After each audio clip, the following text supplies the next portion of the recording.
মায়া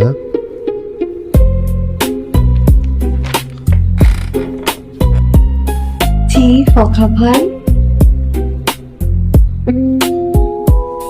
আমি ফকা না, আমার নাম ফখরুল আলম। এটা তো তুমি জানো তাই না? কিন্তু আমার তো এই নামটা খুব পছন্দ হয়েছে, ফখা। কত সুন্দর, স্মুথ একটা নাম। আচ্ছা এই শোনো না, তোমার সাথে আমার একটু জরুরি কথা ছিল, একটু টাইম দেবা প্লিজ? এখনই? হ্যাঁ। চুপ করে আছেন কেন, বলেন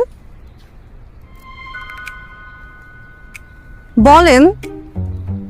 মায়া তুমি কি একটু উল্টো হয়ে ঘুরবে? কেন? কারণ কথাটা আমি উল্টো হয়ে ঘুরে বলবো, আর তুমি উল্টো হয়ে ঘুরেই শুনবে। ফখা ভাই, আপনি কিন্তু অনেক অদ্ভুত বিহেভিয়ার করতেছেন। Please Maya please. ওকে, বলেন। মায়া আমি তোমাকে অনেক ভালোবাসি, আমি কত ভালোবাসি সেটা তোমাকে বলে বোঝাতে পারবো না। আমার এই ভালোবাসা তুমি ক্যালকুলেটারে যোগ বিয়োগ গুণ ভাগ করে হিসাব করতে পারবে না মায়া। ফখা ভাই, এদিকে তাকান, তাকান।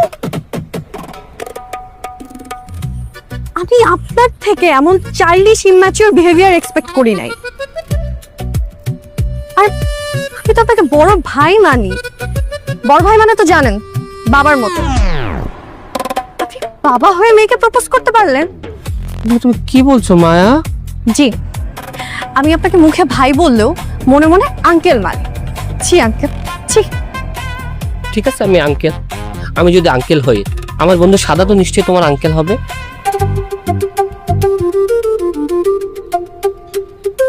হঠাৎ তার কথা কেন? কারণ সে তোমাকে ভালোবেসে ফেলেছে, আর সে যদি তোমাকে জিতে যায় তাহলে আমার কষ্টের সীমা থাকবে না মায়া। আপনার কেন কষ্টের সীমা থাকবে না? কারণ শত্রুর কাছে পরাজয় মেনে নেওয়া যায়, বন্ধুর কাছে না। আর বন্ধুর কাছে পরাজয় যে কি যে কষ্টের সেটা তুমি বুঝবে না মায়া।